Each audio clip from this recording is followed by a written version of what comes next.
Ravishai, bonjour. Merci beaucoup d'être venu nous voir au studio aujourd'hui. Bonjour. Alors, première question. J'entends beaucoup de choses sur vous. Hmm. Est-ce que vous pourriez clarifier un petit peu la situation? C'est-à-dire, J'entends que vous êtes Dayan, vous occupez d'institutions. Euh, Présentez-vous parce que moi je suis perdu personnellement. Baruch Hashem, mes rabbanim me qualifient de Rav Pe'alim, c'est-à-dire d'un homme qui a plusieurs casquettes, plusieurs facettes. Je fais énormément de choses, je suis très actif. En tout cas, on essaie de faire le maximum pour venir en aide au maximum de personnes. Donc effectivement, à la base, j'ai une formation de juge rabbinique au sein de la Yeshiva de Kisei Rachamim. Je siège dans un des tribunaux rabbiniques de la Yeshiva de Kisei Rachamim en tant que président du tribunal rabbinique Bet Rachamim à Bnei Brak. Mis à part ça, où là-bas on règle des différends dans le cadre privé, entre hommes d'affaires et autres, des différends principalement pécuniaires. Mis à part ça, j'ai une formation de médiateur au barreau de Tel Aviv. J'ai été diplômé aussi par le ministère de la Justice. J'interviens en tant qu'expert auprès des tribunaux rabbiniques et des tribunaux des familles en Israël pour tous les conflits matrimoniaux, les problèmes de violence au sein du foyer, que ce soit les parents vis-à-vis de leurs enfants ou autres. Et par la force des choses avec le temps, on a fini par mettre en place aussi une association qui a pour but principal de soutenir 14 foyers pour jeunesse en détresse. Ce sont pour la majeure partie des enfants dont la garde a été retirée aux parents parce qu'ils étaient maltraités. Et ce sont des enfants de l'âge de 0 jusqu'à l'âge de 18 ans. Donc il y a des nouveau-nés et des enfants qui ont 18 ans qui sont placés sous la garde de l'État entre 14 foyers. Et avec l'association que j'ai mis en place, on leur vient principalement en aide au sein même des foyers, mais après aussi, par la suite, lorsque ces enfants doivent s'enrôler à l'armée, doivent se marier et suivre des cursus d'études supérieures. Donc actuellement, votre actualité, si je puis dire, c'est d'aider ces gens-là, ces enfants-là? Alors, l'actualité principale en tant que rave, c'est effectivement de venir d'aider ces enfants-là, Baruch Hashem, avec les moyens qui nous sont donnés, tout simplement. Et mis à part ça aussi, venir en aide à des couples en difficulté. Oui, ça c'est, j'ai envie de dire, un rôle quotidien, une sorte Ça, c'est mon de... rôle quotidien. En Voilà. fait, c'est mon rôle au sein des tribunaux en tant qu'expert. Les tribunaux, les juges envoient vers moi des couples, tout simplement. Ces couples, dans le cadre privé, s'adressent à mon cabinet. On les reçoit et on essaye de mettre en place un shalom bait entre eux. Et malheureusement, quand ce n'est pas possible, on parle de 7% des cas malheureusement, de mettre en place entre eux un accord à l'amiable pour leur permettre de se séparer de façon À amicale. l'amiable. D'accord. Exactement. D'accord. Et je suppose que c'est pas une mince affaire. Ce n'est pas du tout une mince affaire, c'est même une très grande responsabilité.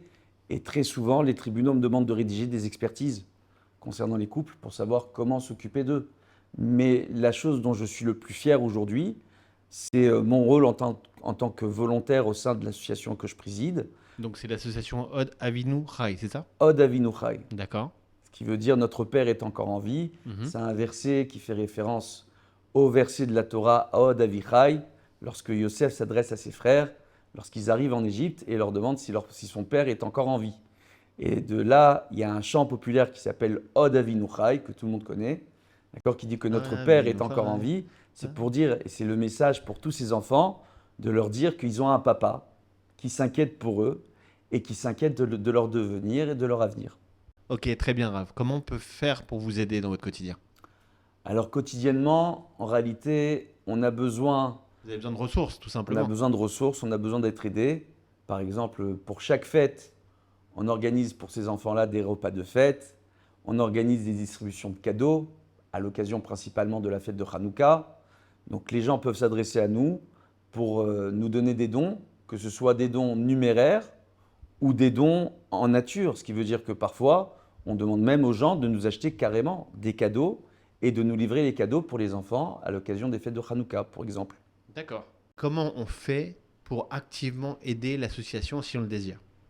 Alors pour aider l'association, en réalité, il faut savoir que les structures en place, il y a déjà tout de prévu dans les structures en place. il y a une partie qui est Donc prise le en Kelly charge. existe déjà. Kelly, il existe.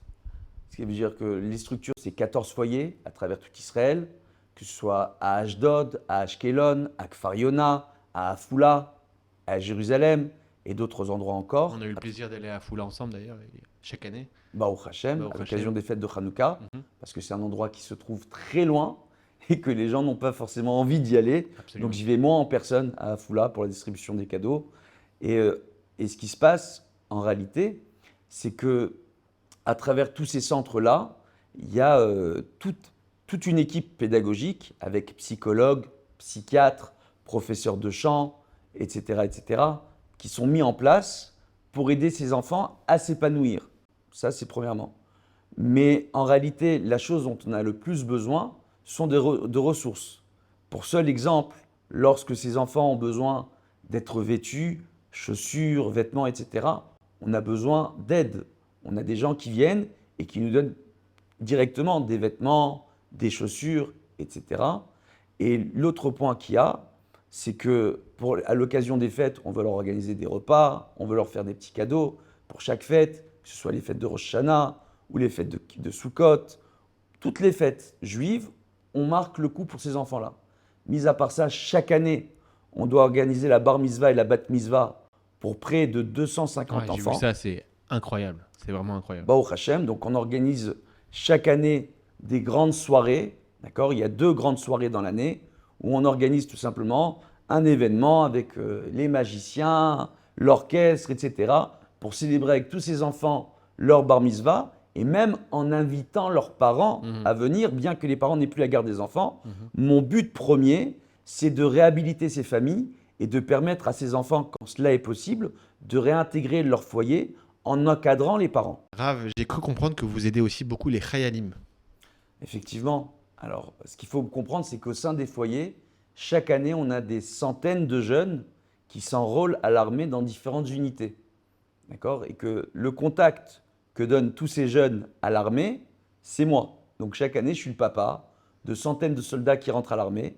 Alors, la majeure partie de ces soldats ont le statut de soldats solitaires, donc Khayalé Bodedim, qui reçoivent une aide supplémentaire, mais ça ne suffit pas, parce qu'ils doivent se payer un loyer, ils doivent s'héberger, ils doivent se payer leur nourriture, etc., etc. Mais en plus de cela, lorsqu'ils s'enrôlent, ils ont du matériel, comme tous les jeunes soldats qui rentrent à l'armée, ils ont une partie de leurs vêtements et de leur matériel qui est à leur propre charge. Et c'est là que l'association intervient, et on vient, on les aide, on finance l'achat de ce matériel. D'accord. Et je crois qu'actuellement, vous êtes sur une campagne, c'est ça actuellement? Alors actuellement, effectivement, on a, à l'occasion des fêtes de Rosh Hashanah, un besoin immédiat de 30 000 shekels, pour l'instant, avec l'aide de Dieu, et que chaque personne qui regarde cette vidéo est invitée à participer activement et à faire un don pour qu'on puisse organiser les fêtes de Rosh Hashanah pour tous ces jeunes, aussi bien ceux qui sont au sein de nos centres que ceux qui sont à l'armée.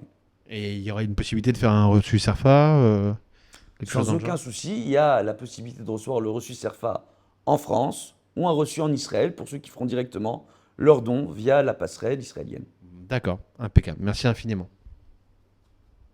Eh ben, kol hakavod à vous, Rav. Baruch Il Hashem. n'était pas prévu qu'on fasse cette interview aujourd'hui. Merci de m'avoir donné ce temps. Et j'espère sincèrement que vous allez avoir une grande hatzlacha dans tout ce que vous entreprendrez. Amen.